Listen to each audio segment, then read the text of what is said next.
On the evening of November 16, 2013, 57-year-old Nancy Pfister stood in front of a crowded room of party guests inside of her house in Aspen, Colorado.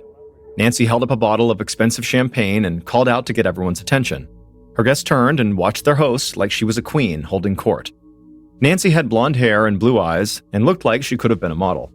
She told the crowd that she was going to skip winter in the mountains of Colorado and head to the warm beaches of Australia, and she could not think of a better way to spend her last night in town than hanging out with all the people she loved. Nancy thanked everyone for coming, popped open the champagne, and told her guests to have fun. Music began to play, and the guests cheered, and then they all kind of began circulating through Nancy's massive house that sat on over 35 acres of land. And they could look out through these huge floor-to-ceiling windows to get an incredible view of Nancy's property that was covered in aspen trees and surrounded by the snow-capped Rocky Mountains. A lot of Nancy's friends were some of the wealthiest people in Aspen, which was known as one of the wealthiest cities in America, so this was saying something. But the view from Nancy's house was so spectacular, it still made all of her friends a bit jealous. Nancy poured herself a glass of champagne, took a sip, and looked out at everyone with a huge grin on her face. Hosting parties was one of her favorite things to do. In fact, over the decades, Nancy's parties had become sort of legendary. Nancy had inherited millions of dollars and part of the successful ski resort her parents had owned. So Nancy had always had money, and she had always played hostess to the rich and famous who vacationed in Aspen. She had also been briefly engaged to the actor Michael Douglas, she was still good friends with the very famous actor Jack Nicholson, and she'd even hung out with the Dalai Lama. She was also known to have regularly gotten drunk with Hunter S. Thompson, the very famous author of Fear and Loathing in Las Vegas, who had unfortunately taken his own life, actually not far from Aspen, back in 2005. Nancy walked through the large open front room of her house and began to mingle with some of her guests. But she had her eye on a particular couple that was sitting on the couch. Nancy waved to them, and their faces lit up. Dr. Trey Styler and his wife were in their 60s, but Trey had been dealing with some pretty serious health issues, so he actually looked 10 years older than he was. He often had trouble standing, and walking for long periods of time was a big challenge, but he still had a sharp mind and an amazing sense of humor, which is actually why Nancy liked him so much. She thought he was really funny. Nancy walked over to Trey and his wife, who also happened to be named Nancy, and she sat down next to them on the couch. And then she asked them how they were enjoying the party. They said they were having a great time, but admittedly, they were already plotting how to clean up the house afterwards, and Nancy smiled and laughed. When Nancy had made her plans to travel to Australia, the Stylers had been looking for a new home in the area, and when Nancy found out about it, she suggested they put that off and just rent her place while she was gone. And she actually said they could just move in right away if they wanted to. That way the house would feel more like a home when they were actually on their own. The Stylers had jumped at the chance. They loved Nancy's house, like everybody did, and they always had a great time with Nancy. So the three of them had basically been roommates for the last several weeks, and as much as Nancy was looking forward to traveling in Australia, she was going to miss spending time with the Stylers. And Trey and his wife felt the same way. Trey had been a very successful anesthesiologist before his health forced him to retire, but like Nancy, he had inherited a lot of money, so the two of them shared similar backgrounds and seemed to really connect with each other. Nancy was still talking to the Stylers when she heard someone calling her name. She glanced up and saw her friend, Kathy Carpenter, was standing there looking totally panicked. Kathy told Nancy that she really needed to talk to her right now. Nancy told Trey and his wife she'd catch up with them later, and then she stood up and walked with Kathy to a secluded corner of the room. Other guests watched as Nancy and Kathy huddled together and began to talk. It was something they were all used to seeing, but most of them didn't understand why Nancy even bothered with Kathy. Nancy and the majority of her friends were part of a group that others called Aspen Royalty. Basically, they were people who seemed to have enough money to do whatever they wanted, whenever they wanted. And a lot of them were self-proclaimed snobs who wanted nothing to do with people outside of their own social class. But Nancy was different. She made friends everywhere she went and didn't care if people had money or not. Kathy was a bank teller in town, and every time Nancy had gone to the bank, she thought Kathy seemed like a very nice person. So one day, Nancy had asked Kathy if she'd like to go to lunch, and Kathy said she'd love to. And the two women hit it off and had become close friends ever since. Now, even though Nancy didn't seem to care about their very different social classes, Kathy couldn't ignore it. And so quickly after becoming friends, Kathy began doing things like picking up Nancy's prescriptions at the pharmacy for her and going to the grocery store to make sure Nancy had her food, and she even helped keep track of how much money Nancy spent, even if Nancy didn't seem to care. And so whether Kathy or Nancy realized this, basically, Kathy had become Nancy's personal assistant, even though obviously Kathy was not getting paid to do this and still had to have her job at the bank to make ends meet. And so back at the party in the corner of the room, Nancy asked Kathy what was so urgent that it couldn't wait until after the party. And Kathy said she was just worried that not everything in Nancy's life had been settled before her Australia trip. And also, Kathy wanted to know if Nancy wanted Kathy to look after her house while she was gone. This was something that Kathy kind of automatically did for Nancy anytime Nancy was out of town. Again, sort of acting like her assistant, even though she wasn't. Nancy was sort of annoyed by this. She didn't feel like talking about this right in the middle of the party, and so she tried to just kind of softly end the conversation with Kathy, but Kathy was persistent and really wanted to know what Nancy needed while she was going to be gone. And so finally, Nancy told Kathy that yes, it would be great if you stopped by the house once in a while and made sure her dog was okay. And also, if Trey and his wife, who were going to be staying at Nancy's house, needed anything, well, it would be great if Kathy could help them with that too. And so Kathy nodded, understanding her assignments, and then Nancy took a swig of her champagne, flashed a smile, and then rejoined the party and left Kathy standing all alone in the corner.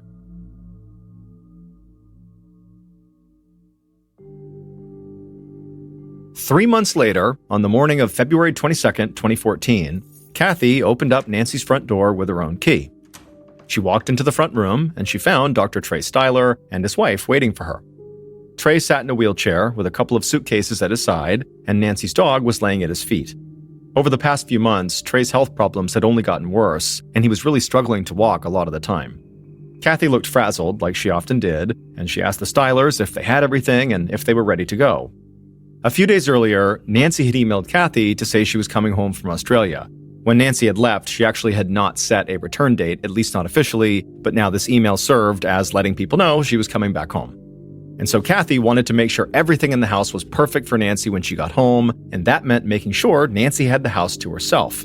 So Kathy had informed the Stylers that they needed to get out of the house and take all their belongings with them so she could straighten up before Nancy got there. In the front room, Trey leaned down, grabbed one of the suitcases, and put it on his lap. Trey's wife grabbed the other suitcase and told Kathy they were ready to go. But she said they were leaving a few things behind that they would want to come back to get. Kathy suddenly was panicked and said they really needed to make sure everything was out of the house. But in a calm, steady voice, Trey told her that everything was fine. He reminded Kathy that they had been paying rent on the house. They were not just guests here. They didn't want to cause any problems, but they were sure Nancy would be okay with having some of their things still in the house just for a few more days. Then Trey pushed himself through the room towards the front door, and his wife and Kathy followed. They made it outside, and right away Trey began to shiver. The sun was shining, but there was snow on the ground, and it was only about 25 degrees Fahrenheit, so right below freezing. Trey had also lost quite a bit of weight recently, which contributed to him feeling cold. His wife helped him into Kathy's car, and then put his wheelchair and their suitcases in the trunk. Then Kathy hopped in the driver's seat and drove the couple a few miles away to the hotel where they were going to stay until their new house was ready. And then after dropping the couple off, Kathy headed back to Nancy's. That evening, Kathy drove to the airport with Nancy's dog in the back seat. She knew Nancy would be thrilled to see him as soon as she landed. A little later, after flying for almost 24 hours and experiencing a massive 16-hour time change, Nancy finally stepped off the plane in Colorado. She somehow felt exhausted, but also completely wired, and she really had no idea what day it was. Kathy met Nancy at the baggage claim and helped her get everything over to the car. Nancy climbed into the back seat, and her dog jumped on her and licked her face. Nancy was glad to be back. When they got back to Nancy's house that evening, even though Nancy was dealing with major jet lag and felt totally exhausted, no matter what she tried, she couldn't fall asleep.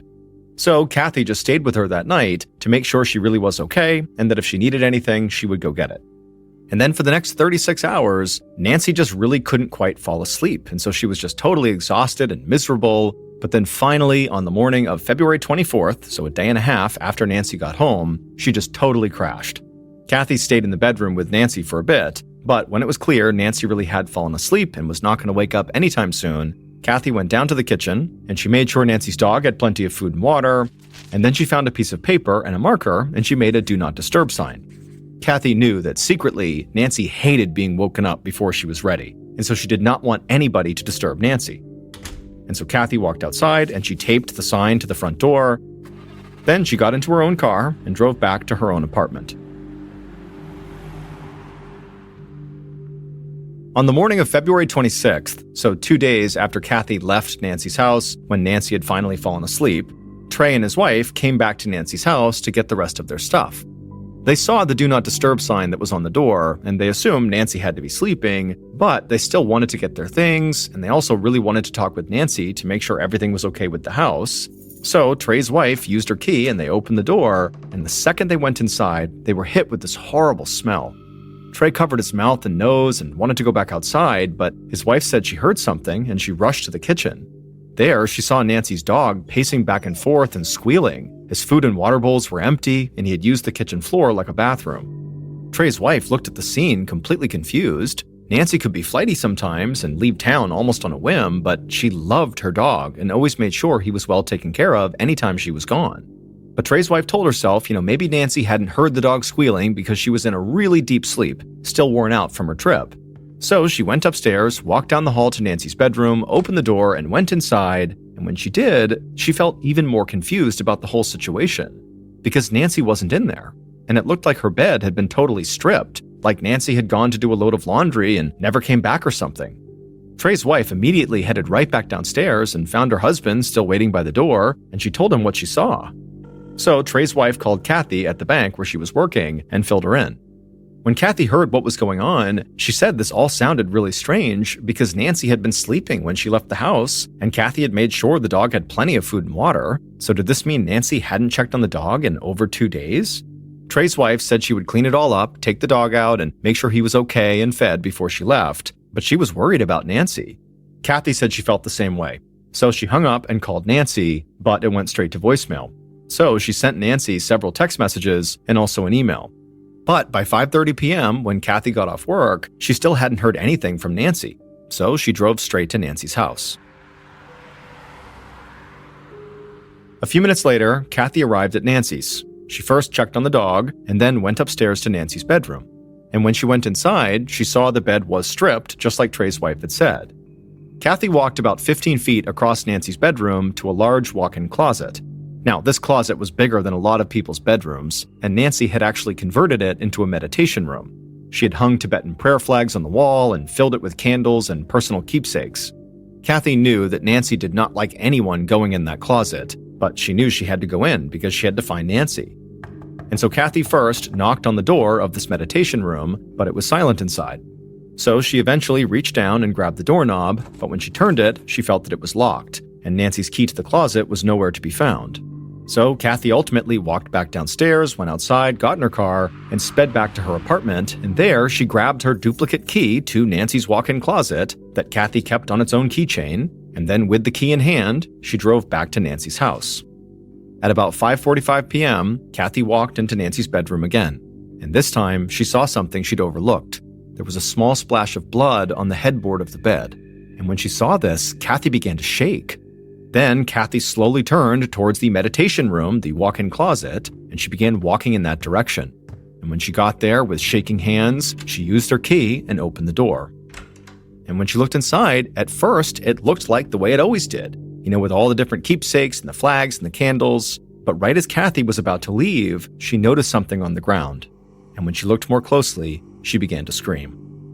Kathy immediately grabbed her phone and dialed 911. And when the operator answered, Kathy could barely speak. She was basically hyperventilating. But finally, she did manage to shout that her friend, Nancy Pfister, was dead inside of her closet, and she was sure Nancy had been murdered.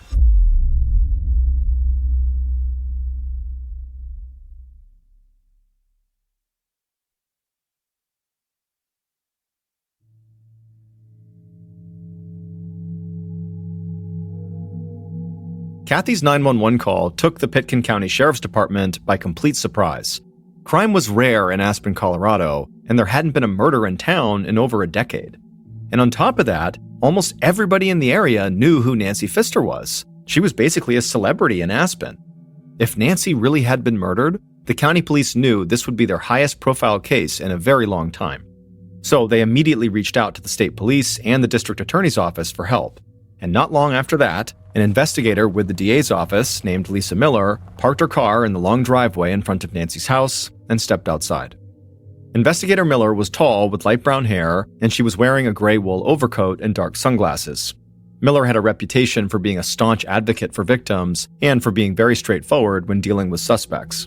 From where she was standing, Miller looked around and saw all the huge aspen trees spreading out across Nancy's huge property, and she was also able to look inside of Nancy's house through her large front windows, and it was beautiful inside. And so Miller thought, this is like one of the most beautiful places she'd ever seen if it wasn't for the fact that county police officers were stretching crime scene tape all across the yard.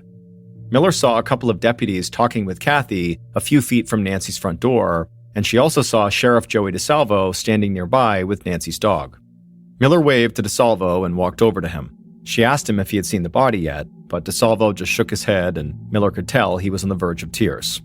DeSalvo said Nancy was a good friend of his. Before he was sheriff, he'd had a bit of a wild side, and actually he and Nancy used to party together. And he also said that he was the one who'd been called in to deal with Hunter S. Thompson's body after the writer had killed himself, and seeing someone he knew covered in blood like that had haunted DeSalvo for years, so he couldn't bring himself to go look at Nancy's body. Miller said she understood and just told him that he would need to tell her everything he knew. DeSalvo nodded and said that Kathy, the friend of Nancy's who had found the body and called 911, had told him that when she went into the bedroom closet, she had found her friend's body on the floor. Nancy's body was wrapped up in some sheets and a carpet, and her hair was matted with blood. That's about all he knew as far as the body was concerned. But there was one more thing that Kathy had told him. Kathy said that she had noticed some of Nancy's pill bottles were missing from her bathroom. Miller thanked DeSalvo, slipped on a pair of gloves, and then walked inside the house with one of the sheriff's deputies. Miller and the deputy headed upstairs and walked directly into Nancy's bedroom. They noticed the bed was stripped, and they saw blood on the headboard. Then they stepped into the closet that had been turned into a meditation room and looked down at the floor. But for a second, they both just stood there confused, because it just looked like there was a blanket and a pile of sheets laying there. And so Miller crouched down, and it wasn't until she was right over the blanket and sheets that she could tell they were actually wrapped around something. Miller kept staring at the pile for a second, and then she asked the deputy if Kathy had mentioned moving the blanket or touching it in some way. But the deputy said, according to Kathy, she had not touched anything in the closet. This made no sense to Miller, because at this moment, it was really impossible to tell if what was wrapped up inside of these sheets and this carpet was actually Nancy Pfister's body. And Miller definitely couldn't see any blonde hair matted with blood nearby like Kathy claimed to have seen inside of this closet. Miller nodded to the deputy, and so he crouched down, and together, they began to unwrap the blanket and the sheets. And as they did, they heard a strange sound, like the sheets were rubbing against something plastic. And then finally, once they had unspooled the bedding, they tossed it aside, and what they were left with was blood-stained trash bags wrapped around a dead body. Miller began to remove the trash bag covering the victim's head, and this is when she saw blonde hair matted with blood, just like Kathy had said. Miller finally pulled the trash bag all the way away, revealing the victim's face, and immediately the deputy lowered his head and told Miller that that was definitely Nancy Pfister.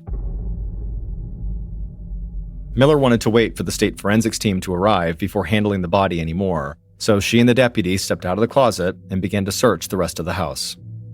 But during the search, Miller didn't find any signs of forced entry or of a robbery. I mean, expensive paintings still hung on the wall, and Nancy's electronics and computer were plainly visible but looked untouched.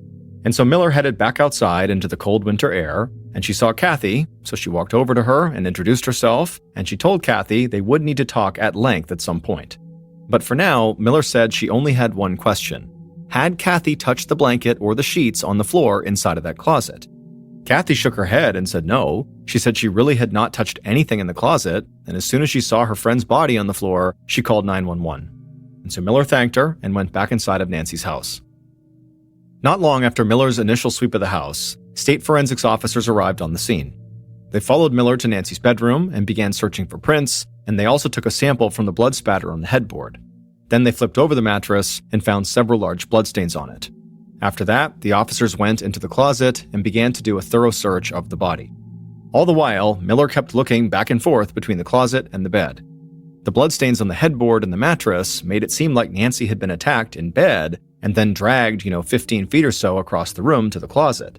The killer had also flipped the mattress over to try to hide the bloodstains and then clearly wrapped the body up in bedding and trash bags. And this was not an easy task. Just moving Nancy's body around would have been heavy and cumbersome, and there were so many steps the killer had to complete before leaving the house. And so as a result, Miller knew the killer would have needed a lot of time after killing Nancy, and also a lot of strength to pull this off. Or the killer would have needed a partner. And so Miller thanked the forensics officers and headed back downstairs, and she was still taking in everything she'd seen and heard, but at this point, she was sure about one thing. Kathy had lied to the police, because Nancy's body was not visible inside of the closet. And so if Kathy said she had seen her friend's blonde hair matted with blood, that meant either she did move the blankets and the carpet, and that's how she saw it and then covered it back up, or Kathy just knew Nancy's hair was matted with blood because Kathy had killed her or had assisted in killing her.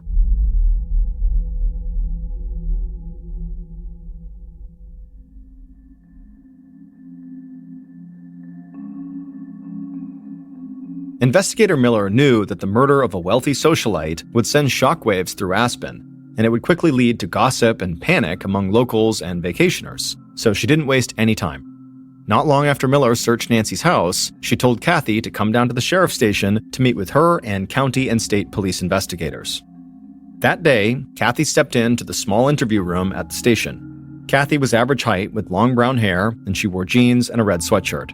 And she looked very upset from the moment she sat down directly across from Miller. Miller spoke calmly and quietly. She thanked Kathy for coming in and then asked her to walk them through all the details of what happened when she went inside of Nancy's house, all the way through to calling 911. Kathy said when she'd gone to Nancy's the first time, she noticed some of Nancy's pill bottles were missing, and she also noticed the closet door, the meditation room, was locked. And then when she went looking for the key to that closet that she knew Nancy always kept in her bedroom, she found it was gone. And so this was all very strange. And so that's what led Kathy to go back to her place, get her own key to the closet, and rush back to Nancy's house. Then suddenly, Kathy's voice trailed off and she began wailing and heaving and struggling to breathe. The investigators worried she was hyperventilating, like she had during her 911 call. But despite Kathy's hysterics, Miller noticed something about Kathy that was very strange. Even though Kathy was visibly sobbing, Miller couldn't see any tears. Miller did not like to judge how people grieved, but she had seen suspects act like this before. And they often used these huge displays of emotion to try to cover up their own guilt, or to at least avoid answering questions. Finally, when Kathy calmed down, Miller immediately began asking questions. She asked Kathy again if she had touched the bedding or Nancy's body when she went into the closet. Miller wanted to give Kathy a chance to change the story that she'd told her at the house. But Kathy said she had not touched Nancy. When she was in the closet, she had just looked at the floor, saw her friend's bloody hair, and immediately knew Nancy was dead. At this point, Miller sat up straight in her chair. Her height could make her intimidating, but her demeanor always remained totally calm. Miller thought there was a good chance Kathy was lying, but there was also a chance Kathy had been so upset that she really didn't remember everything that happened. People in shock can forget things, so maybe Kathy had partially uncovered Nancy's body, covered it back up, and then sort of blocked it out of her mind. Another deputy in the room pushed the interview forward and asked Kathy if she resented Nancy for her money. Was she angry that she had to run around doing errands for Nancy while never getting paid a dime for it? But Kathy shook her head. She said it wasn't like that. She and Nancy were extremely close and they loved each other. And something about the way Kathy said that struck Miller as strange. She couldn't be sure, but this woman seemed like more than just a broken-hearted friend. So Miller leaned in and asked Kathy if she and Nancy were actually lovers. Kathy looked very surprised by this question, but she took a deep breath and looked very calm for the first time in the interview, and then she said that she and Nancy had been intimate, but only one time, and that it didn't matter. They were just friends who cared about each other. Kathy insisted that she was not some kind of jealous girlfriend and that she had nothing to do with Nancy's murder.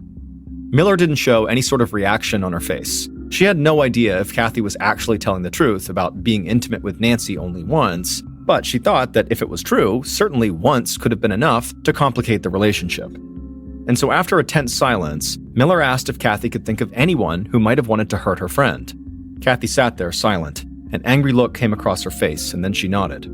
She said she had a pretty good idea of who wanted to kill Nancy. It was Dr. Trey Styler and his wife. After the interview with Kathy, investigator Miller thought that Kathy was either directly involved with the murder or just knew more than she was letting on. Kathy had easy access to Nancy's house and a key to the walk-in closet where Nancy had been found. Kathy also had a sexual relationship with Nancy at least one time, and she seemed to know details about the body that only the killer would know. But all the evidence pointing at Kathy was still circumstantial, so for the time, police let her go home. Soon after Kathy left, county officers located Trey and his wife at the hotel where they were staying, and they asked them to come to the station. When Trey walked into the interview room for his interview, Miller was taken aback by how frail this man looked. He clearly struggled to walk, and he was extremely underweight for his height. This just was not a guy with the physical strength to murder Nancy, then wrap her up, drag her to the closet, and then flip over a mattress. It just was not possible. But Kathy, in her interview, really seemed to think that Trey and his wife were capable of killing Nancy and had wanted to kill Nancy. So Miller began by asking Trey about his relationship with Nancy and his time living alone inside of her house. Trey would admit that Nancy could be very difficult to deal with as a landlord. She was terrible at keeping records and often thought she was owed money that she had already been paid. But Trey had said that working with Kathy and Nancy's attorney had made things a lot easier, so any issues he might have had with renting the house always got worked out. When Trey's wife had her interview, she basically said the same thing as her husband. And even though she was not frail like her husband, investigators did not think this slight woman in her mid-60s could have physically carried out the murder on her own either. So by the time Trey and his wife left the station, investigators still believed that Kathy was the most likely suspect.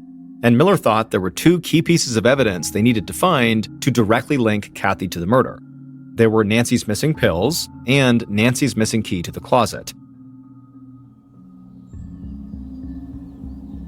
On February 28, 2014, 2 days after Nancy's body was discovered, a county sanitation worker walked along a street checking the public trash cans. A lot of mountain towns in Colorado have strict rules about what can and can't be deposited in public trash cans in an effort to keep bears away. And so sanitation workers literally check the trash cans to make sure these rules are being followed. And so this worker opened a trash can out in front of some shops, and right away something caught his eye. In an open bag, he saw several pill bottles. This type of personal trash was not going to attract bears, but it was still not allowed in public trash cans.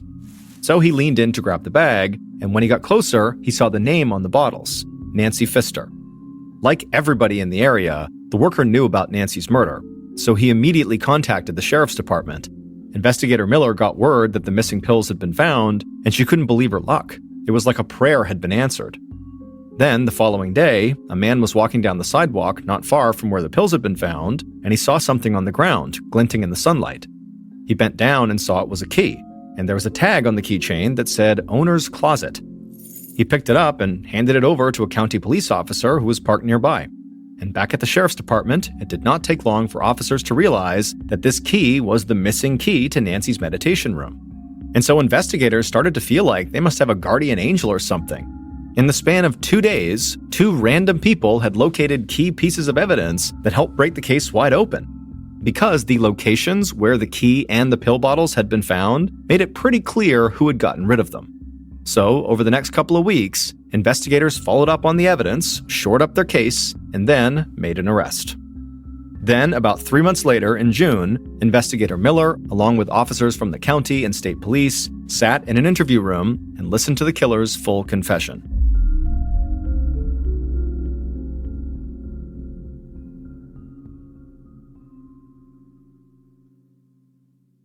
Based on that confession, the following is a reconstruction of what investigators were told happened to Nancy Pfister on the night of February 24th, 2014.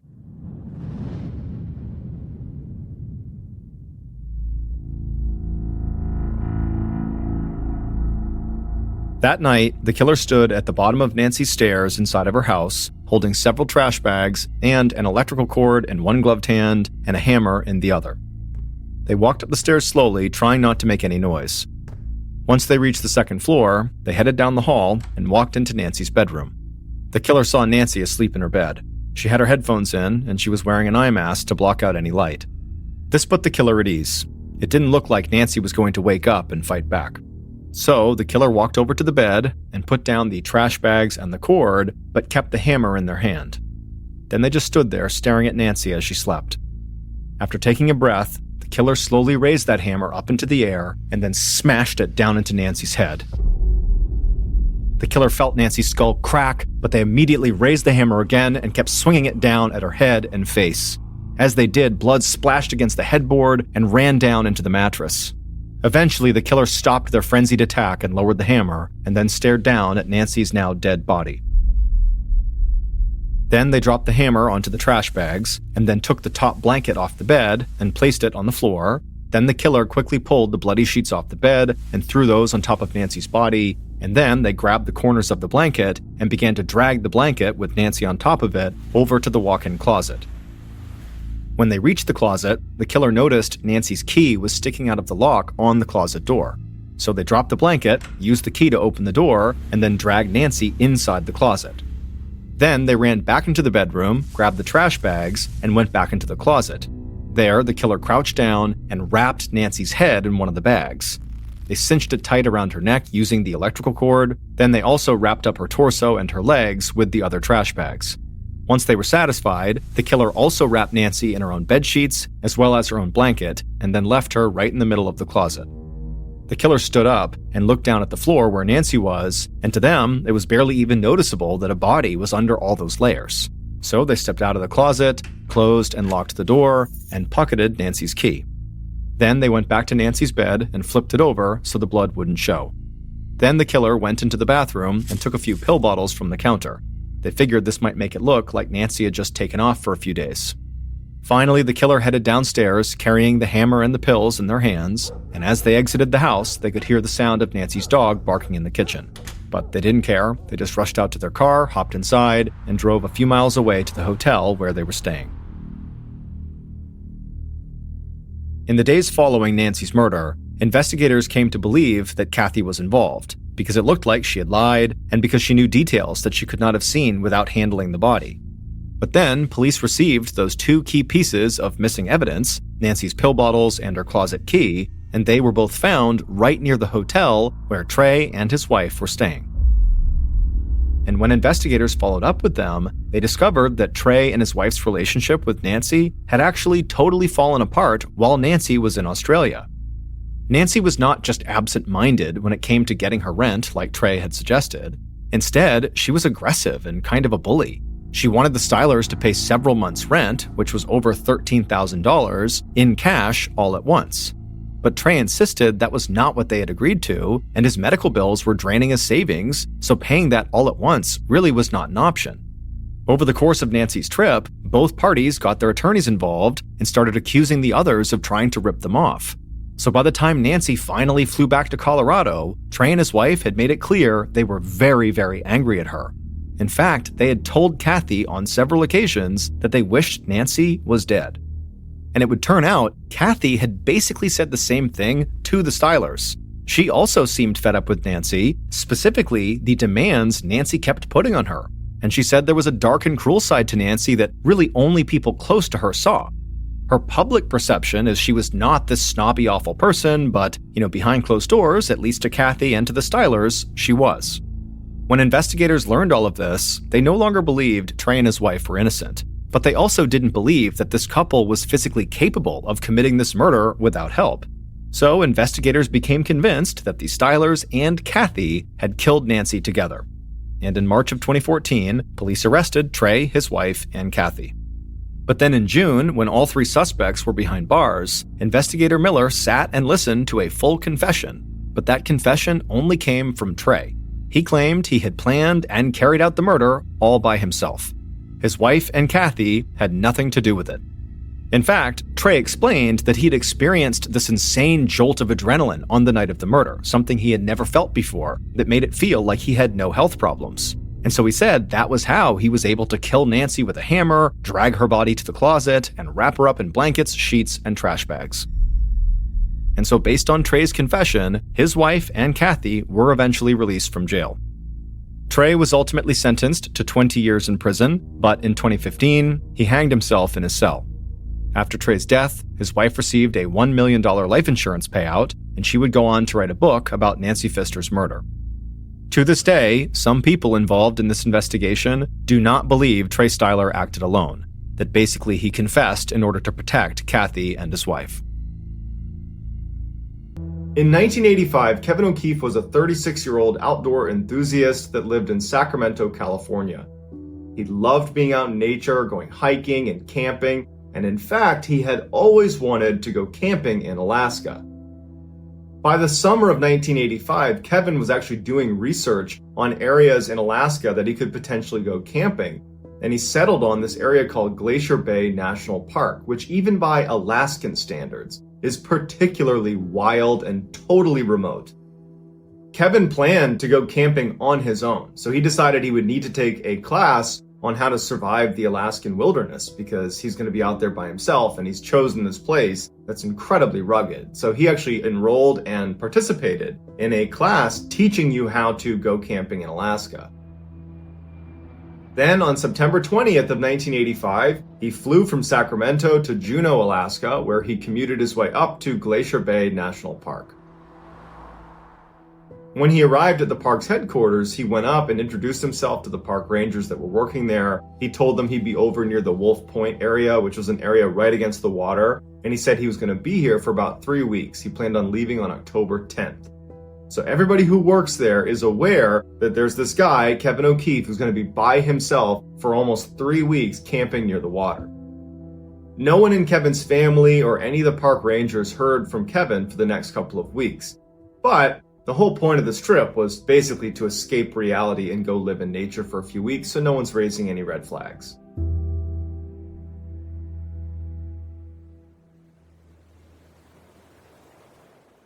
A few weeks later, on October 8th, which is 2 days before Kevin said he was planning to leave the park, which he told park rangers and they knew he was there, a couple of park rangers were in a boat patrolling some waterways around Wolf Point, which is the area where Kevin was camping. The rangers decided to take a bit of a detour to get inside of Wolf Point and actually check in on Kevin and just see how he was doing, because they knew he was out here by himself. They're making their way down, and as they turned this last corner where they could finally see Kevin's sight, immediately they knew something was wrong. The first thing they noticed was Kevin's tent was not in the area that it was supposed to be in. There was kind of a designated spot on the soil where you'd place your tent, but his tent was actually down a few meters on this beach that butted up against his campsite, and some of his gear was outside of his tent. Not strewn everywhere, but outside of his tent, like you had placed it outside. As they're looking at his tent, they realized that the top strut that kind of held the top of the tent together was folded down. It looked like it had broken right in the middle. They called out for Kevin. He was nowhere around, and they kind of rationalized what they saw. They thought, he's leaving in a couple of days. My guess is he's probably preparing his campsite for an exit. Maybe he went out to, go on a day hike or something. I'm sure everything is fine. So they leave and come back the next day just to double check. And when they arrive, there's been no change. The tent is still sitting down on the beach with that strut collapsed. His gear is sitting outside of his tent like a sleeping bag and sleeping pad. It's clear that Kevin has not been to this campsite since the last time they saw him, which was 24 hours earlier. So now they're outright concerned and they decide to launch a search for Kevin. They began flying little airplanes over the area where Kevin's campsite was and the surrounding areas. No sign of Kevin. They brought ground searchers with dogs onto his campsite. They're looking everywhere. No sign of Kevin. But they did discover at his campsite that virtually all of the equipment you would expect to be at a campsite in Alaska of someone who's staying there for a few weeks, well, it was all there. He had his backpack fully packed as if he was going to go on a hike. It had food, it had extra clothes and water. It was all packed right up against a tree. All of his sleeping equipment and his cooking equipment. And oddly, there was lots of food that Kevin still had left at his campsite that was out in the open. And no animals had touched it, which is a complete anomaly. As they began searching the outer areas of his campsite, dogs were able to locate Kevin's boots, his glove liner, and his hat. They were tucked away in this gully about a half-mile away from this campsite. They were not visible to the naked eye. It took dogs finding it to locate these items. After finding these items, the early speculation was it looks like Kevin was attacked by bears or some other predator. But the park rangers, who knew this area extremely well and had seen other bear attacks, said, I don't think this is a bear attack because there's no sign of a death struggle anywhere at his camp. If you get attacked by a big predator, you're going to fight for your life to save yourself. You're going to grab onto things and flail around. It's fairly obvious, and there's none of that. There's also no blood or remains or any indication that someone was hurt in this space. And if an animal had come into this camp and attacked Kevin and eaten Kevin, They certainly would have taken the food that was out and about in the campsite, but none of the food was touched. As the investigation continued, rangers would say how strange it was that no wild animals are coming into this campsite. There's no activity, there's nothing in the area. It's like the animals are staying away from Kevin's campsite. When they couldn't find any sign of Kevin, the investigators went to speak with Kevin's family and asked them, did he have any signs that he was looking to end his own life? Do you have any information you can give us about him? And they said, no, he was really happy, well-adjusted, excited about this trip. He had taken a class to prepare himself for this trip. He told us that he planned on taking a couple day hikes, but no overnights. And he had no plans to meet other people while he was there. He was just looking to be on his own in nature. But after just a few days, they had to call the search off because there was no sign of this guy. He was just gone. Knowing that all of Kevin's gear was still located at his campsite means he did not leave to go on one of those day hikes that he had told his family that he might be going on. Because going into the wilds of Alaska without your gear is a death sentence. So Kevin must have been at his campsite when something horrible happened to him. But we know it wasn't an animal attack because there was no sign of that and no animals were coming near this campsite. So if it wasn't an animal attack, then what was it that caused his tent to shift down to the beach and have his gear strewn about on the sand and have his boots and glove liner and hat be located a half-mile away in some gully? And where's Kevin?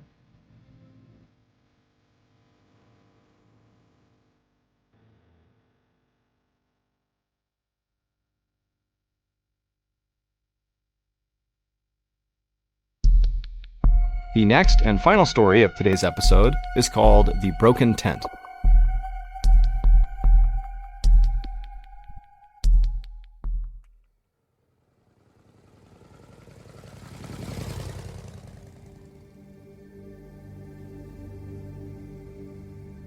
On the afternoon of June 4th, 1960, a 15-year-old girl named Mela Bjorklund climbed off the back of her boyfriend's motorcycle.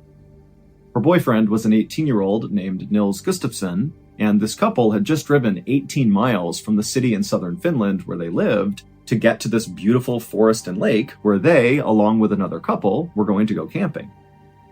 The other couple, who was still a few minutes behind them, was Nils's best friend, Seppo, and his girlfriend, whose name was Anja. As Nils parked his motorcycle, Mela looked out over the lake, and she saw it was totally beautiful, the forest completely wrapped around the lake, and there were all these people out on the lake, boating and swimming and having a great time. But despite all these people here, to Mela, it still kind of felt very quiet and peaceful. This didn't feel like a big touristy destination, it really felt like they were out in the wild. And for Mela, who loved the outdoors, this felt like a great spot to celebrate her 16th birthday, because that's actually why the couples were out camping. Mela was turning 16 in a couple of days, and so this was going to be her party. Just then, Mela heard another motorcycle approaching, and she turned around and she saw it was the other couple. It was Seppo who was driving, and Anja was right behind him. And Seppo, he looked up and saw Mela looking at him, and he grinned and braked hard with his motorcycle and kind of swung the back wheel out like he was in an action movie. And Mela thought it was totally funny and she started laughing, and that's when Nils turned around and he saw his girlfriend laughing heartily at Seppo. A moment later, all four friends were giving each other hugs and saying hello, and then after catching up, the friends walked over to this small shack that was right by the water. It was the snack kiosk. Their plan was to load up on supplies and then quickly make their way into the forest where they'd actually be camping and just relax, enjoy the night, and go to bed.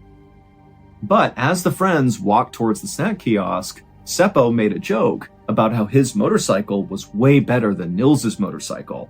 And Mela, who was Nils's boyfriend, she laughed at this joke and thought it was really funny.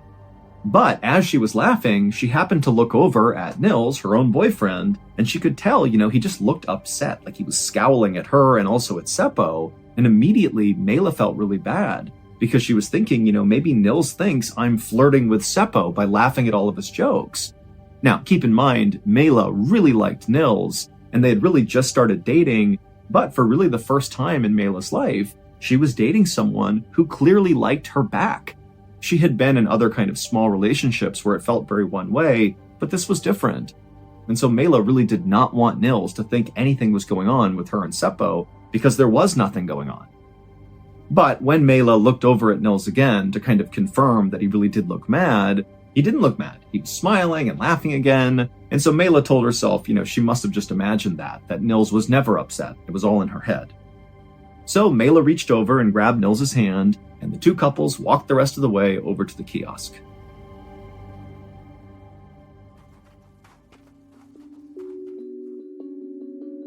The snack kiosk was really just this little shack right near the beach, and then behind the shack was a small house where the owners of the snack kiosk lived. And as soon as they got up to the kiosk, Mela noticed the woman who was manning the kiosk had her back to them and didn't seem remotely interested in turning around and helping them get what they needed. And so Mela was just like, okay, hey, excuse me, we just want to buy something. And the woman at this point, she whipped her head around and she looked at Mela really angrily and just said, "What do you want?" And Mela, who was totally taken aback by this, she kind of mumbled an apology, not really even sure if she did something wrong or not. And then she asked the woman if they could just get a couple of beers and sodas and they'd be on their way. And as this is happening, Seppo and Anja, who were right behind Mela, they were just giggling the whole time. Because this woman's behavior was so bizarre and so unexpected, they just couldn't help themselves. So as the teenagers are giggling, this woman is bending down and getting the sodas and beer, and she's huffing really angrily like this is such a huge inconvenience, and then she just slammed them up on the counter. As the woman was punching in the total into the cash register, Mela found herself looking over at the house behind the shack where this woman presumably lived, and Mela noticed there were all these empty beer bottles that lined the front railing of the house. And so Mela figured, maybe this was a clue as to why this woman was so hostile. Any household that produced that many empty beer cans likely was not a very happy place to live. And so finally, the woman in the kiosk gave the teenagers their total, at which point Nils stepped forward and he actually paid for the stuff instead of Mela. And then as Nils and Mela grabbed the things they bought and were about to turn and leave, the woman in the kiosk kind of cleared her voice and she asked them, hey, are you camping out by the lake? And to Mela, it seemed like this woman was suddenly being really nice, maybe as a way to kind of make up for how rude she was when they first walked over. And so Mela put on a smile and told this woman that, we're staying out by the lake. We're really excited about it. Thanks for asking. But the woman did not seem happy to hear this. Instead, the woman kind of scowled and then told them that they better set their tent as far away from here as possible. None of the teenagers had any idea how to respond to this. So they just kind of stood there, and there was this really intense, awkward silence for a moment. And then the kiosk lady just began literally shooing the teenagers away, telling them to go, get out of here. And so finally, the teenagers did turn around and started walking. But after walking pretty far away from the kiosk, they heard the kiosk woman yell out at them one more time. She basically yelled at them that her and her family had already had lots of trouble with wild teenagers in the past, camping out around this lake. And so now she and her husband were totally sick of it. And so after the kiosk lady yelled out this final comment, Seppo and Nils and Anja, they just started laughing because it just seemed so absurd how disrespectful and awful this woman was being, to the point where it was comical. But Mela, she didn't think it was funny. She seemed mean and very angry, and it totally freaked Mela out. But just a couple of minutes later, the teens were back at their motorcycles, and Nils and Mela hopped on one, and Seppo and Anja hopped on the other, and then they began driving down this wooded path that would take them to their campsite.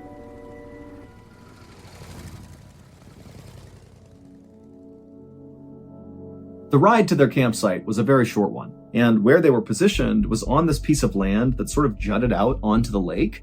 It was very heavily forested, and so it's this amazing view of the water, but it's very secluded in the trees.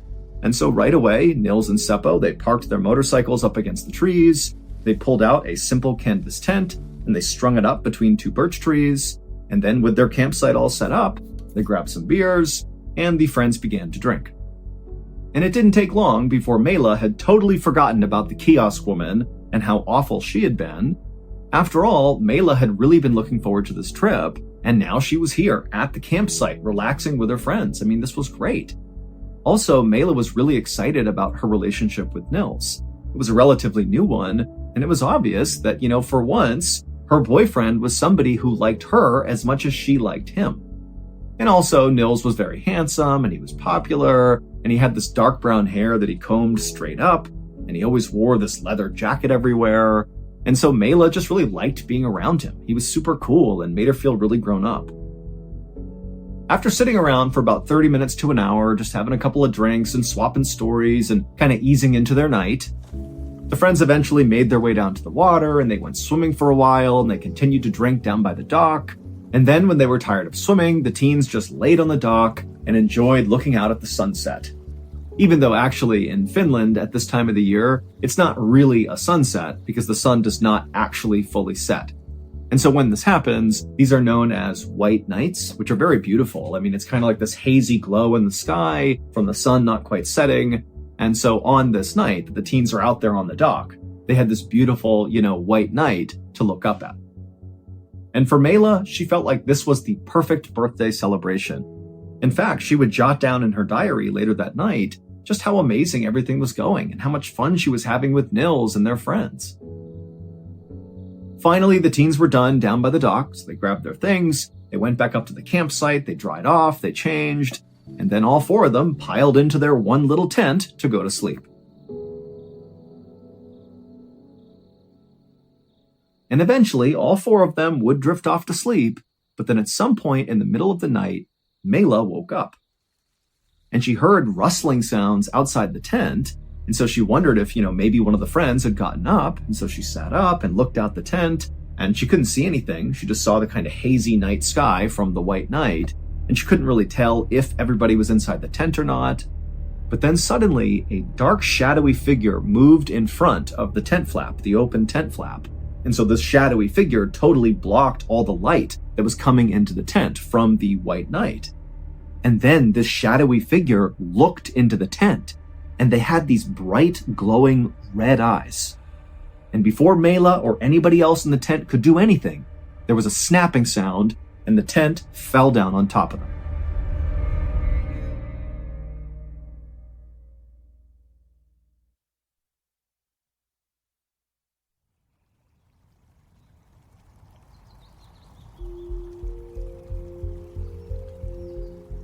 The next morning at 6 a.m., two boys who were not in any way connected to these four teenagers were at this lake. They were over to the side doing some fishing, and they were looking kind of out generally in the direction of where the four teenagers had stayed the night before.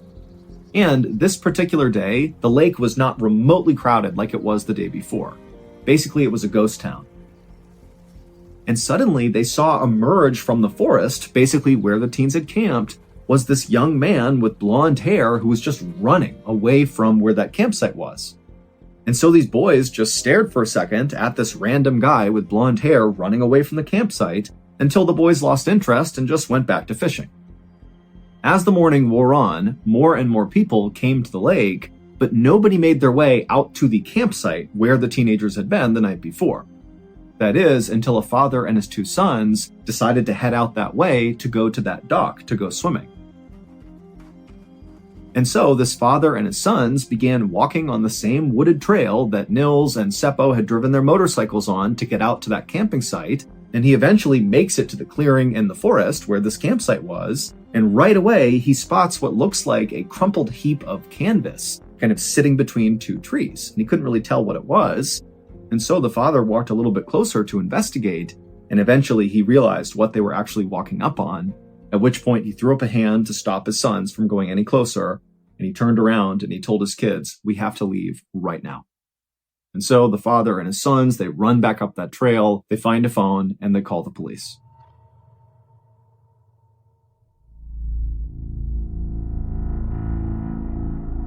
When the police arrived at the lake just before noon, they would walk out to that campsite and they would see that crumpled heap of canvas, and then also in and around that crumpled heap were the four bodies of the four teenagers who had stayed there the night before. Anja and Seppo had not even made it out of the tent. They had been beaten and stabbed to death basically through the canvas fabric. Mela did manage to get out of the tent, however, she did not escape. She was kind of laying on top of the tent, and she had broken bones, and it would turn out she was stabbed a total of 15 times, and some of those stabs came when she was alive, and some came when she was dead. And then laying next to her was the body of her boyfriend Nils, and he was basically unrecognizable. His head had been beaten to a pulp. As officers descended on the scene and began rifling through the teenagers' backpacks and different belongings, one officer knelt down near all the victims to look more closely at each of their injuries. And as they were looking at each of the victims, they suddenly heard this gasping sound. It was very faint, but they could definitely hear it. And to their shock, Nils, so Mela's boyfriend, he suddenly opened his eyes and he looked up at this officer. He was still alive. And this officer who's seeing this, who was totally convinced Nils was dead, as everybody else was at first unsure what to even do. But then a second later, the officer stood up and began screaming for a medic. After Nils was taken away in an ambulance, the different investigative teams that had descended on the scene began going over the evidence and different things they had found, and pretty quickly, the general feel amongst all the investigators was this crime scene does not make any sense. There were some things missing from the crime scene that seemed to indicate this could have been a robbery, like missing wallets and missing watches. But there were other things that were missing that just didn't really make any sense to have been taken. Like, for example, the 2 motorcycles that the boys drove in, they were still there, parked up against the tree. But their keys were gone, so why steal the keys and not take the motorcycles?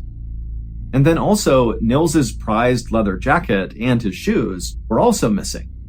These were not particularly valuable. I mean, they might have been emotionally valuable to Nils, but they certainly were not valuable enough to warrant a robber, killing people to get their hands on them. So eventually, the police actually called in the military to come into the forest and help with the search. And when the military arrived and began fanning out all around this huge forest, they would make a really big discovery. They would find Nils's shoes. And these shoes were speckled with blood, and it was clear from the bloody tracks nearby that the killer must have, at some point, put these shoes on at the campsite and then walked away while still wearing them, and then ultimately, ditched them 500 meters away underneath that pile of leaves. In the days after the murders, the police chased down dozens of leads all over Finland, but none of them amounted to anything. Nils would actually survive the attack, but his face was so badly damaged with so many broken bones in his head that it took a really long time before he could even speak. But when he finally could, and the police were able to interview him, it became immediately clear that Nils did not have a good memory of the attack.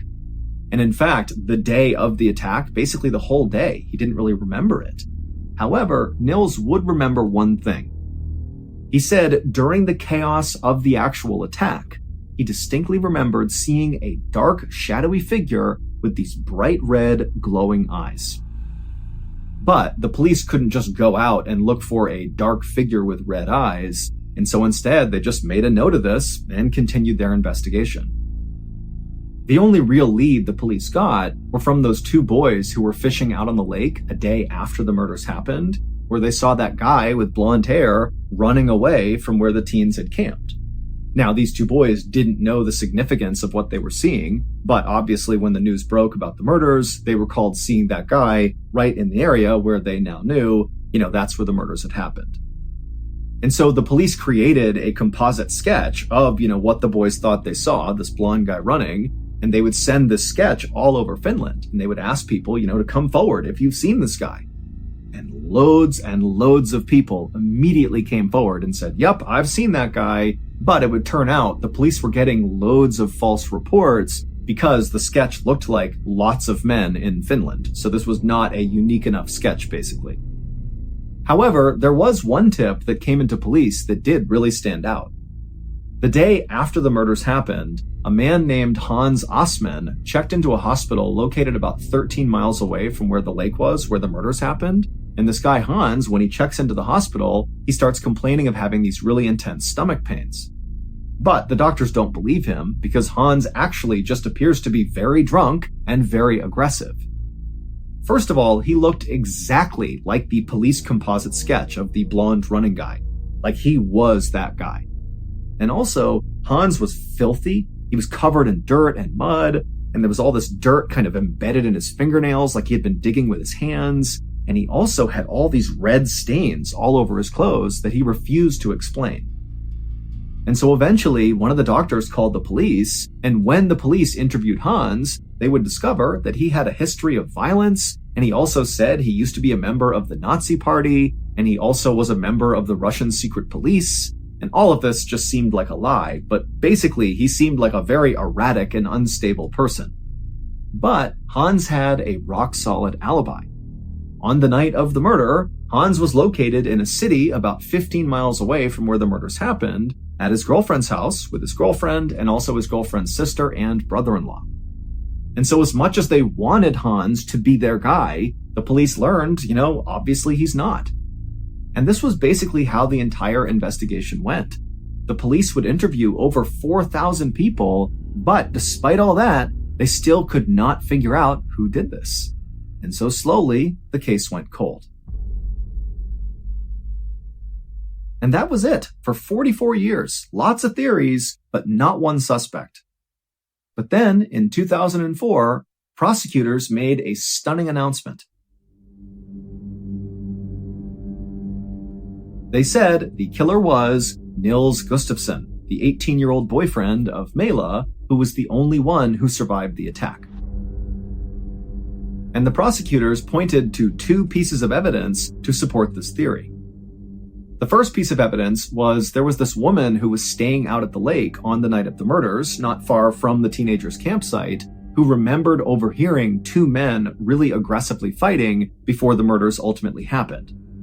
Prosecutors hypothesized that what that woman overheard was Nils and Seppo fighting with each other. That Nils was mad at Seppo about something to do with Nils' girlfriend, Mela. Perhaps he really was upset that it seemed like Mela was flirting with Seppo, and so Nils felt betrayed, but, something was happening there where these two young men were fighting over a girl.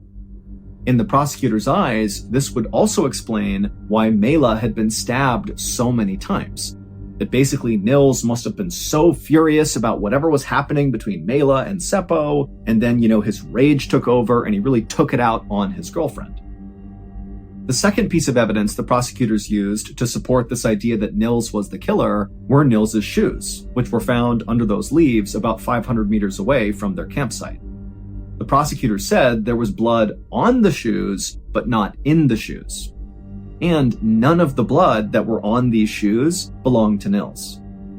And so prosecutors say that shows Nils murdered his friends while wearing his shoes and then, ran away from the campsite and ditched those shoes to hide them, underneath those leaves. And then he came back to the campsite and inflicted those horrible injuries on himself to make it seem like he also had been attacked.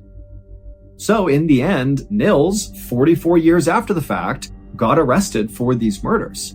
And at the time he was arrested, Nils was 62 years old, he was working as a bus driver, and he was married with kids. But at Nils' trial, he absolutely maintained his innocence and did not waver from his story one bit.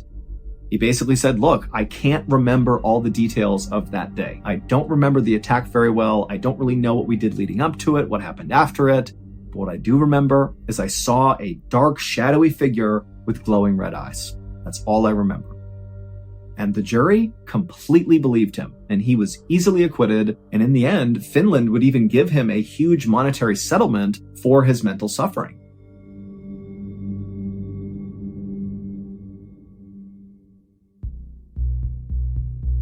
Today, people tell lots of stories about these murders. I mean, the lake itself where this happened, Lake Bodom, is now completely famous for these murders. People go there just to be in the same place where these teens were killed. But a lot of the stories that circulate about these murders are so far-fetched that they just do not seem believable. Like suggesting that the campsite was cursed and that, the ghosts of murdered campers attacked the teens. It just does not seem like a viable theory. Other stories that circulate are really intriguing, but they don't really get you anywhere. Like periodically there's this photo that will circulate on the internet, and it's a picture of the crowd at one of the teens' funerals, and in the middle of this crowd is this guy whose face looks identical to that composite sketch of the running blonde man. And in fact, people have come out and said he looks exactly like that guy, Hans Aspen, who had shown up in the hospital, the day after the murders with the dirt and what looked like blood all over him, but he had that alibi. And so that picture makes its rounds on the internet and everybody gets jazzed up and says, there he is, that's the guy who killed the teens. But no one's ever been able to actually identify that person, and so it's gone nowhere. But there is one story that circulates about these murders that a lot of people believe is the truth. When the teenagers were killed, there was a 55-year-old man named Carl Valdemar Gillstrom who lived right on Lake Bodom.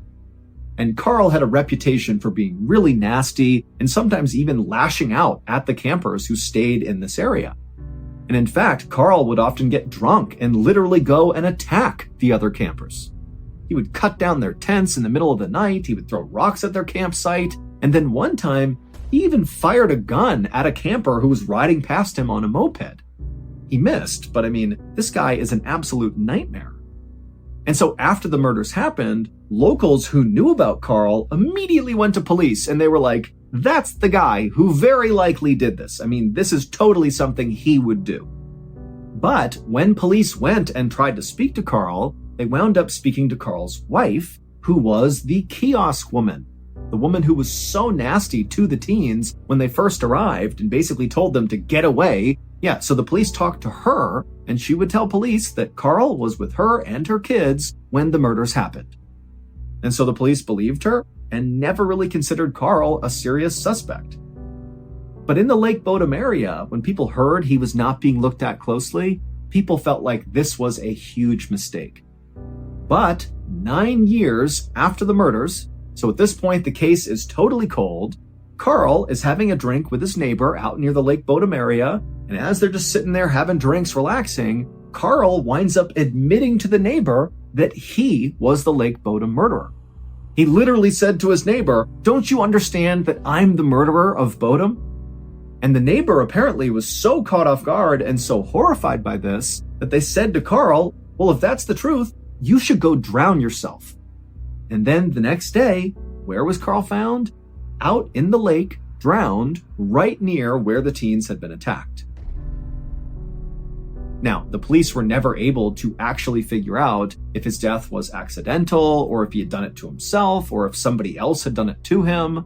But that's the story, and lots of people believe that Carl was so racked with guilt over what he had done that he did what his neighbor suggested. On the evening of June 28, 1997, an 83-year-old woman named Leila Howard turned up the radio in the living room of her small home in Texas, and then she took a seat next to her husband, Raymond, on the couch. This was a song that both of them loved, and in the past, Leila knew her husband would have swooped her up and begun dancing with her right away. But Raymond was now 88 years old, he was also recovering from brain surgery, and they both were planning to go to bed in the next few minutes because they had a big day the next day. They were going to go to the Pioneer Day Music Festival, which is an annual fiddling festival located about 15 miles away from where Leila and Raymond lived, in the town of Salado, Texas. Leila and Raymond attended this festival basically every year, and so even though Raymond right now was a bit fragile from his surgery and his advanced age, the couple had not even considered missing it. Leila's son Hal had tried to persuade Leila to let him, Hal, drive the couple to the music festival, but Leila said no because Leila and Raymond were both fiercely independent and wanted to be in control of their lives, which included driving to and from this festival. Also, Leila had talked about maybe going someplace else after the festival ended with Raymond, kind of spontaneously just driving out and doing something, and so she really wanted to have her own car in case she did want to do that. And so after a few minutes, Leila and Raymond's favorite song came to an end, and the DJ hopped back on the radio and began talking about the weather and the traffic. And at that point, Raymond and Leila, they stood up from the couch, they took each other's hands, and they walked upstairs to go to bed.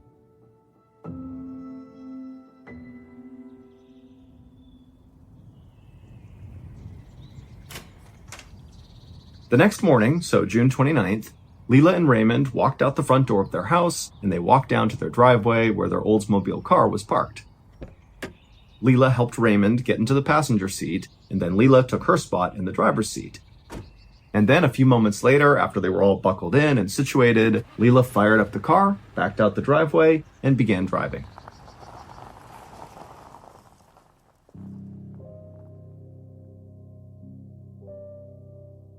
That evening, Leela's son, Hal, decided to swing by Leela and Raymond's house to check in on them and see how the festival went. And so at about 5 p.m., Hal got to their house, and right away when he pulled up, he noticed that Leela and Raymond's car, the Oldsmobile, was not in the driveway. And so Hal thought that was pretty odd because by now they should have been back from the festival.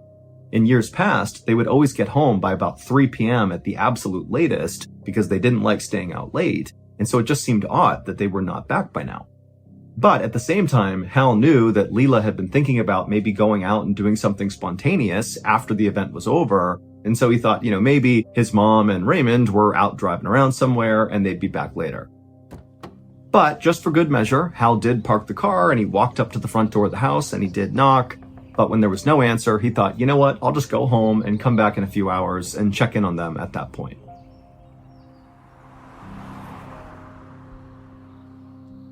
And so, a few hours later, at 8 p.m., Hal drove back to Leela and Raymond's house, and when he got there, he saw their car was still not back yet. And so now Hal's starting to feel pretty worried, and so he parked the car, he walked up to the front door, he did knock, there was no answer, and so he pulled out his set of keys, he opened up the door, and he walked inside. Now, as soon as he was in the house, nothing looked out of place. It actually looked very organized and clean like it normally was. But as he walked around looking for some sign of where Leela and Raymond were, all he could find was on one of the beds there were all these neat stacks of clothes that were laid out as if somebody was getting ready to pack but didn't finish packing. And so it just seemed like something's off here, something's not right. This doesn't seem like they just went out and did something spontaneous. Something must have happened at the festival. That's why they're not back yet. And so kind of in a panic, Hal ran outside and he called the police. And after reporting Leela and Raymond missing, he actually began calling news stations and telling them, can you please put out my mom and Raymond's picture because they're older and they're missing. I need your help. And in fact, that night, those TV stations did begin putting out all these reports about how Leela and Raymond were missing and for people to be on the lookout for them and their car. At the same time, the police immediately launched an investigation, and they quickly discovered that Leela and Raymond had never even made it to the music festival. They never got there. And then when the police drove the route that Leela would have taken to get to the music festival, they didn't find any car accidents or anything unusual on the route that would indicate that they got into some trouble or something. They checked their phone records, and Leela and Raymond had called nobody. There was no action on their credit cards, and so they hadn't bought anything. And the police would send out all these missing person reports to police officers all over the state of Texas, and nobody reported seeing anything or hearing anything. That is, until 3 days later on July 2nd. On that night, a police officer in a little town in Arkansas, located 500 miles away from where Leela and Raymond lived, this police officer was driving down the road when he spotted an Oldsmobile that was driving with its lights off. And so the officer pulled the car over and he ran the license plate and it came back as belonging to Leela and Raymond. But you gotta remember that this police officer was in Arkansas, and so he had not received any updates about this missing couple. All those TV broadcasts and all the missing person alerts that were getting sent out all over the place, those were really only happening in the state of Texas. And so this officer has no clue that Leela and Raymond are missing. But he runs the plate, he sees it belongs to Leela and Raymond, and he goes up to the driver's side window, and he looks inside, and he sees Leela and Raymond. Leela's driving, Raymond's in the passenger seat, and they look like a really happy older couple. And the officer would say to Leela, hey, you're driving with your lights off. And Leela would say, oh my goodness, I'm so sorry. We were driving in Texas and we got lost, and I just didn't notice. I'm really sorry.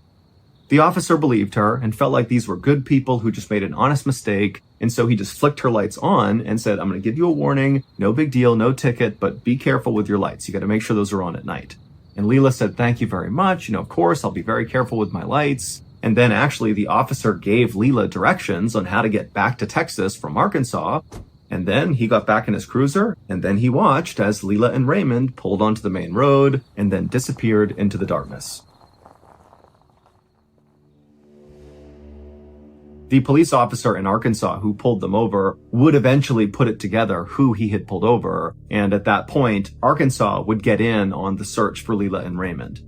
But for the next 2 weeks, despite having both states aggressively searching for this couple, nobody could find them.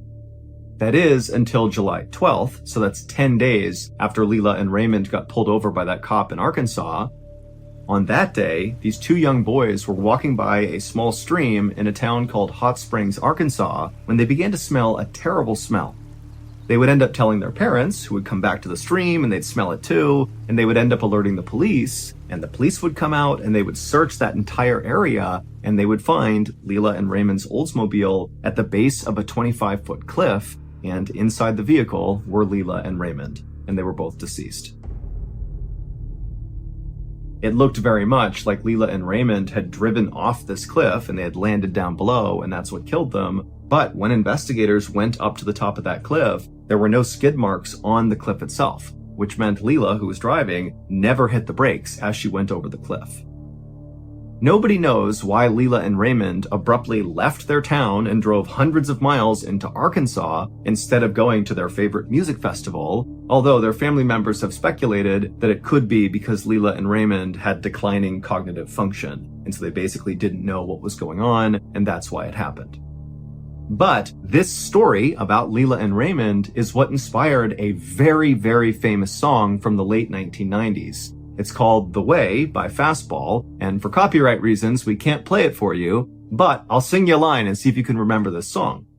Where were they going without ever knowing the way? Anyone can see the road that they walk on is paved in gold. It's always summer, you'll never get cold. You'll never be hungry, you'll never be old and gray. Boom, there you go. If you know the song, now you know it's got a pretty intense backstory.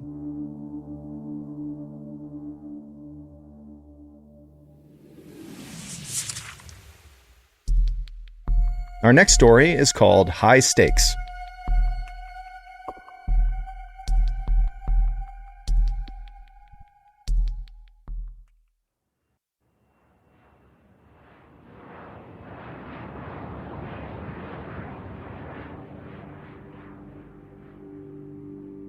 On October 20th, 1986, Captain Alexander Kluyev was piloting a passenger plane that was about to descend down into a Russian airport for a layover. On board this plane were 94 occupants, including passengers and crew. And as the captain began going over in his mind the different steps he would need to follow to land this plane, he practically sighed with boredom. He had always thought life as a pilot would be exciting and interesting, but all he ever did were these short commercial flights around Russia, and they lacked any sort of thrill. In fact, the captain had flown this particular route so many times, he could practically do it in his sleep. And so as the captain was about to begin yet another boring descent to end yet another boring flight, he was suddenly struck with a very unexpected idea.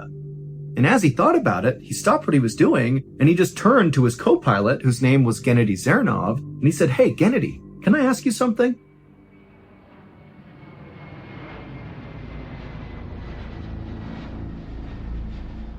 At the same time that Captain Alexander and Gennady were having this conversation up in the cockpit, down on the ground inside of that Russian airport where the captain was supposed to land, an air traffic controller noticed on their radar that Captain Alexander's plane was coming in way too fast and at too steep of an angle to attempt the landing. And so the controller radioed up to the captain and said, "Hey, you're going too fast. Adjust your speed, adjust your angle. Otherwise, you're going to need to abort this landing." But the captain did not radio anything back to the controller. Instead, the plane continued its descent at the same angle and the same speed, and to the controller's horror, they looked out the window and literally saw the plane was lowering its landing gear. Like, clearly they are going to attempt to land, even though this looks so dangerous. And so the controller, in a bit of a panic, radios again up to the captain and says, "Hey, you're still coming in too fast, too steep of an angle, abort the landing." But again, the captain did not respond. What Captain Alexander had said to Gennady when he said, "Hey, can I ask you something?" was, "Hey, do you want to make a bet that I can land this plane blind?" And Gennady, who was also very bored, thought, "You know what? That's a great idea. Let's do it." And so the two pilots lowered all the shades inside of the cockpit, blocking all of the windows, so Captain Alexander literally can't see anything except for his instruments. And then Captain Alexander attempted to land the plane. And when the air traffic controller began calling up to Captain Alexander saying, "You're going too fast, your angle's wrong," Captain Alexander was sure he could pull it off, and so he totally ignored the controller and went for the runway. And when he hit the runway, he was going too fast at too steep of an angle, and so it broke off the landing gear, the plane skidded all the way down the runway, and then flipped over and caught on fire. Out of the 94 people who were on board that plane, 70 would perish, including the co-pilot Gennady Zernov. As for Captain Alexander, who orchestrated this whole tragedy, well, he actually survived, and he was sentenced to 15 years in prison.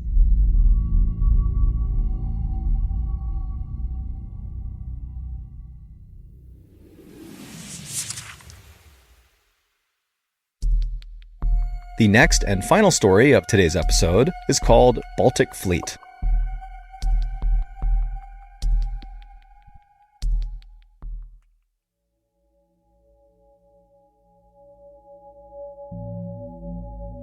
Around the turn of the 20th century, Russia and Japan got into a dispute over who should be in control of Korea and China. Looking to avoid an armed conflict, the Japanese sent the Russians a deal that came with reasonable concessions on both sides. But the Russians didn't like it, they rejected the deal, and they countered with a pretty unreasonable deal that came with lots of concessions for Japan and not so many for Russia. And so Japan rejected that deal and then promptly launched a devastating surprise attack on the Russian Navy stationed at Fort Arthur in China.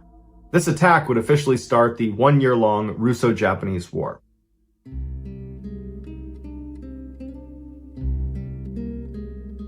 The Russians knew they would need to send a replacement naval fleet up to Fort Arthur to reclaim it from the Japanese, but unfortunately, the attack at Fort Arthur had totally wiped out all of Russia's best sailors and all their best ships, putting Russia at a major disadvantage to start this war.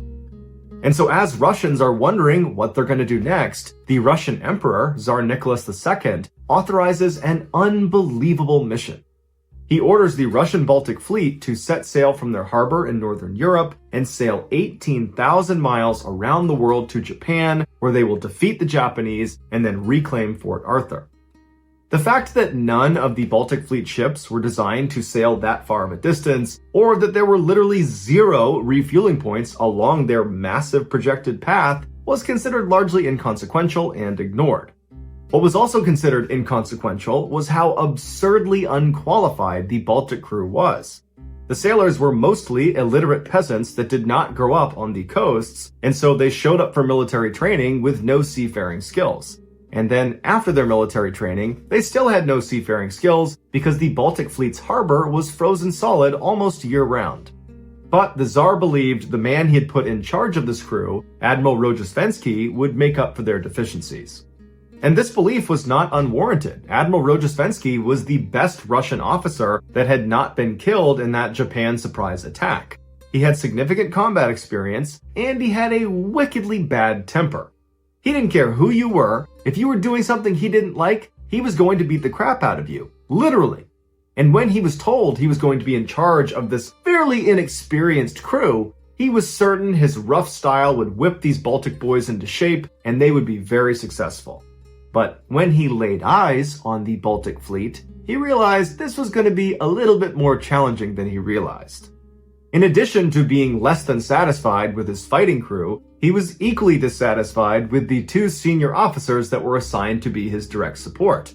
And he immediately gave them nicknames, and he would only refer to them by their nicknames, right to their face. The first one was the manure sack, and the other was a vast empty space. As for the Baltic Fleet's 45 ships, they were terrible. Because this unit never went out on the ocean because their harbor was always frozen, Russia didn't waste their good ships on them. So all they had were really old, obsolete warships, and then non-military ships like ferries and yachts that they just slapped random guns onto. They also had ships that the Baltic Fleet crew enthusiastically called futuristic, which were these ships that came out of Russia briefly copying French engineering, which involved these crazy top-heavy ships that sat so low in the water that their lowest rung of weapons, their cannons that poked out the windows at the bottom of the ship, They didn't work because they sat under the water permanently. But regardless of their shortfalls, the Baltic fleet was what Rojestvensky had been dealt, and so he had to just get them moving if they were going to win the war. And so on October 16th, 1904, Admiral Rojestvensky ordered all of his men to take their positions in all of their ships, and they set sail. And immediately, 30 seconds into their trip, the lead ship ran aground, and another ship lost its anchor, even though it should not have been casting its anchor to begin with. And so while one ship is trying to refloat and the other is trying to find its anchor in the ocean, a third ship comes along and broadsides a fourth ship. And it does so much damage to this fourth ship, that ship had to go back home. But once they overcame these initial obstacles, the Baltic fleet that now numbered 44 ships made it out of the harbor without any more issues and then set sail for the narrow waters between Denmark and Sweden.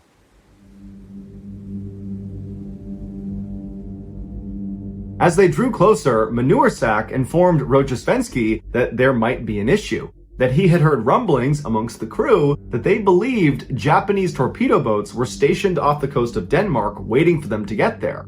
Rojestvensky told Manure Sack that that was impossible. The Japanese torpedo boats did not have the capabilities to sail 18,000 miles to Denmark, and even if they did have the ability to do that, they could not have gotten there in such a short period of time.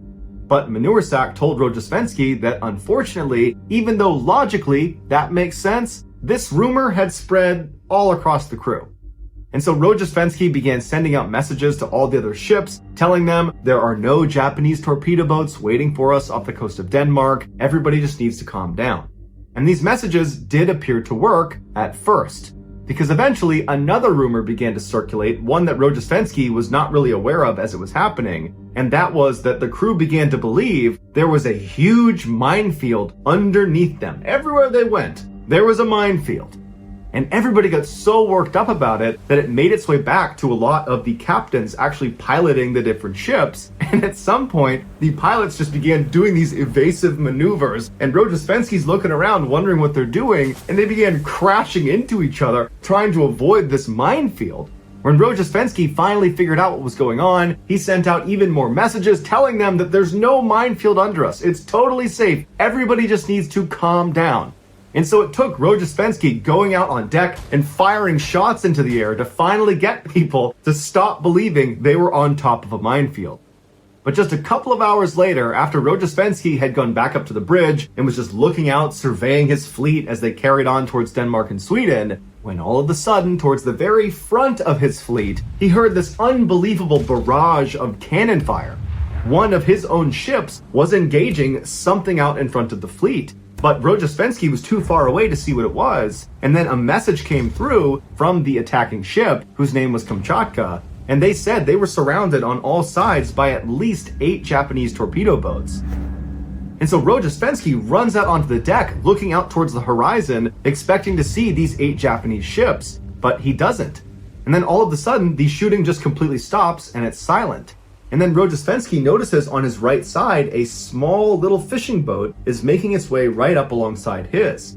It would turn out Kamchatka, the attacking ship, had confused this little unarmed Russian fishing ship with 8 Japanese torpedo boats and had opened fire.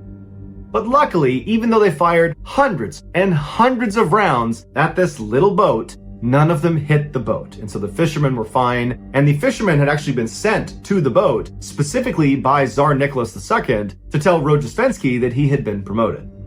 And so Rojestvensky apologizes to the fishermen for having shot at them hundreds and hundreds of times, and they said it was okay, and the fishermen carried on. After Rojestvensky chewed out the crew of the Kamchatka, the rest of the Baltic fleet gathered up, and they continued towards the narrow waters between Denmark and Sweden. When they got close, a Danish resupply ship came out to meet them to give them fuel and food and water, and the Baltic fleet mistook them for a Japanese torpedo boat, causing them to ram them repeatedly. And then they realized their mistake, but at that point they had done severe damage to the resupply ship, who had to immediately turn around and go back to shore. After that, the Baltic fleet did manage to get past Denmark and Sweden, and they made it out to the North Sea. But but as soon as they got out there, there was trouble. One of the captains of the ships that was towards the front of the Baltic Fleet's formation spotted 4 Japanese torpedo boats coming right at them. And so this ship, along with 6 others, immediately just began engaging these 4 ships with everything they had. Cannons, big guns, small guns, everything. It was absolute chaos from the front of this formation. And the amount of gunfire that was going off towards the front caused the rest of the ships that were not part of the attack to begin to panic. And the other ship captains began ramming into each other to try to get away from this attack. And so while that's going on, all the crew members on all the ships begin drawing their swords and running around expecting the Japanese to board them at any moment. And the others that did not draw their swords put on life jackets and laid down on their back on the deck of the ship, believing that was procedure for how to survive a sinking ship. And so for the next 20 minutes, it was just continuous gunfire coming from the front of their formation. One of the attacking ships sent a message back to Rojestvensky that said they had been hit by a torpedo and they were taking heavy fire and it was just absolute bedlam up there. And then all of a sudden, it just totally stopped. And when the smoke cleared, Rojestvensky and his ship had been able to maneuver up a little bit closer and they could see what they were shooting at. And it would turn out, once again, it was a case of mistaken identity. They were not being attacked by Japanese torpedo boats. They had spotted 4 small British fishing boats. And in the chaos of the gunfight, the Baltic Fleet had inadvertently begun to fire at each other, killing several crew members and badly damaging their ships in the process. As for the British fishermen, only one of their boats actually sunk, despite the fact that the Baltic Fleet had fired thousands and thousands of rounds at them, and they had been stationary the entire time. The Russian Tsar immediately apologized to Britain, but the British media went crazy and the British people called for war, believing that this type of attack could not possibly be an accident. But Russian diplomats leveled with the British and said, no, this really was an accident. And eventually they convinced them, avoiding starting yet another war. Rojestvensky and his Baltic fleet were allowed to continue in their journey, and after a couple of weeks, they were getting close to Africa when one of his ships, the Kamchatka, the same ship that believed they were surrounded by 8 Japanese torpedo boats, they got separated from the main fleet and got lost. And so Rojestvensky and the other officers did what they could to try to locate them, but nobody had seen where they went, and there wasn't great technology to try to locate them, and so unfortunately, Rojestvensky and the Baltic fleet just had to continue on and hope that at some point the lost ship would find them again. A few days later, the main body arrived in Tangier, and lo and behold, Kamchatka showed up. And they informed Rojestvensky that they had gotten lost, and they didn't really have a good answer for that. But once they were lost, they managed to engage 3 separate Japanese torpedo boats. But it would turn out they were not Japanese torpedo boats. They were in fact a German, a Swedish, and a French fishing boat. But none of Kamchatka's rounds actually impacted any of the 3 vessels, and so 3 more wars were averted. And so now that Rojestvensky had his lost ship back, he gathered up his full Baltic fleet, and they left Tangier. But on their way out, one of the ships managed to cut the underwater telegraph line to Tangier, cutting off Tangier's communication with Europe for the next 4 days. By now, the Baltic fleet was very low on coal, but they had a planned rendezvous with a German resupply ship off the coast of West Africa. When they got there, the crew decided they didn't want to do another resupply later on, and so let's just take double coal this time. And so they hauled all this extra coal onto their ships despite not having a place for it, and so naturally they began throwing it in the halls and in their bedrooms and basically anywhere there was space. And what that did is it led to a fine layer of coal dust all over everything in the ship. And that, combined with the intense humidity off the coast of Africa, led to this black coal gunk getting trapped inside of all of the sailors' lungs, which began killing several of them. A couple weeks later, as they rounded the southern tip of Africa, it finally rained on them, washing away a lot of that coal dust on their ships, which was a big relief. But the rain turned into a pretty bad storm, and so Rojestvensky decided he just wanted all of his ships to call in and say they were okay. And so one by one, each of the ships were told to message him saying the words, "We are okay." And so one by one, each of the ships did this until it got to Kamchatka's turn. And they accidentally sent the message, "Do you see Japanese torpedo boats?"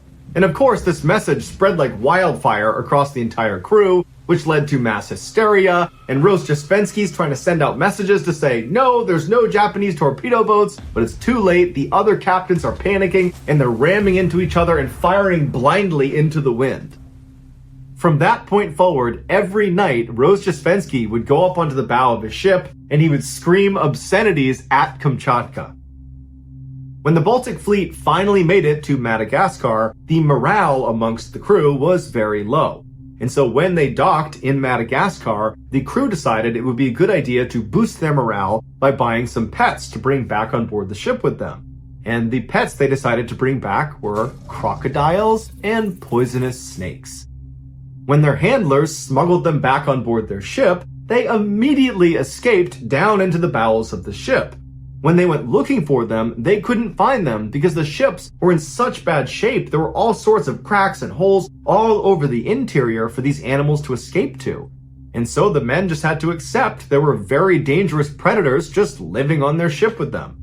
And so most men were unable to sleep at night in fear of being attacked by these animals, which led a number of them to go for real insane. And so the pets idea didn't really boost morale amongst the Baltic Fleet, and so one of the officers decided he would take another crack at boosting spirits. And so he went to a vendor in Madagascar, and he purchased 2,000 of their finest cigarettes to bring back on board. So he brings them back on board, he hands them all out, and everyone's so thankful. But it turns out those cigarettes were laced with enormous amounts of opium, which led to hundreds of the crew members becoming hopelessly addicted to opium. Also in Madagascar, the sailors picked up dozens of diseases that began wiping them out in droves. During one funeral for a crew member, the Kamchatka asked if they could fire a salute with blank rounds.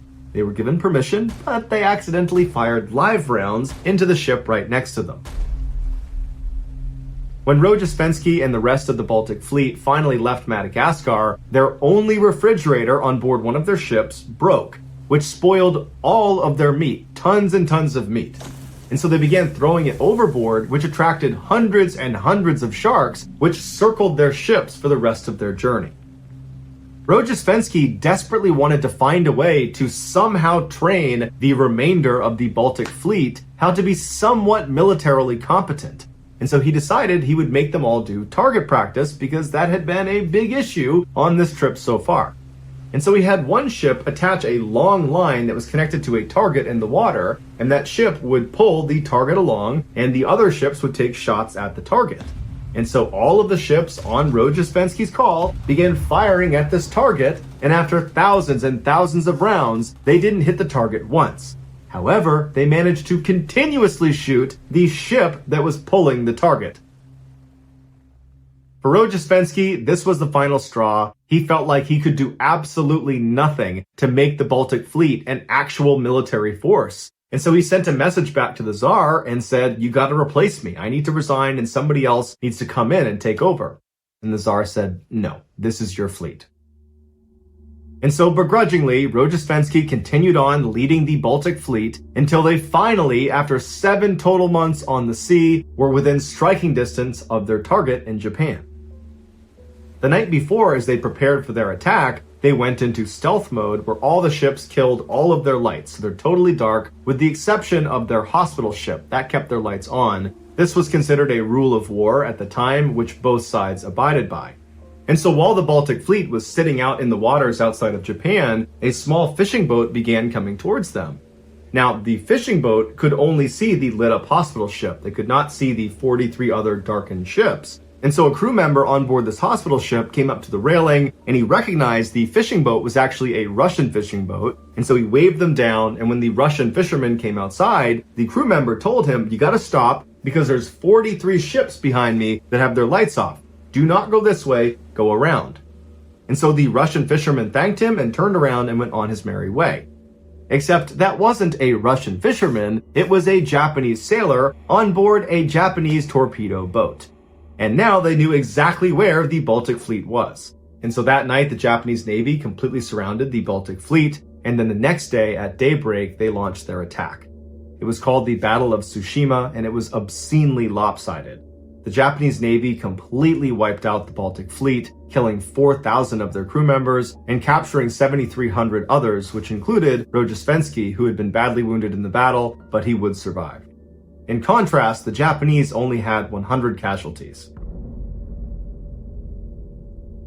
This victory for Japan really marked the end of the war for Russia, and shortly after the Battle of Tsushima, the Russians agreed to surrender.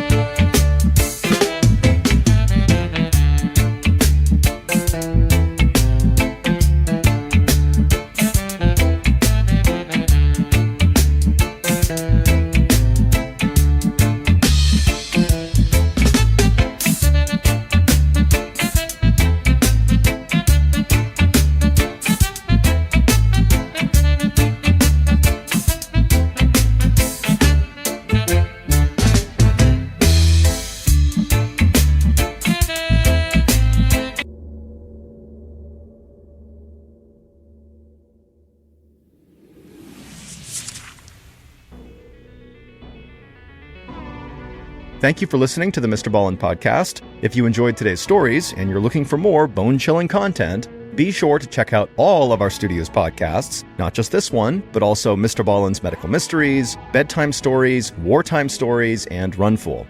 Just search for Ballen Studios on any podcast platform, and you'll find all of them. If you want to watch hundreds more strange, dark, and mysterious stories, just head over to our YouTube channel, which is just called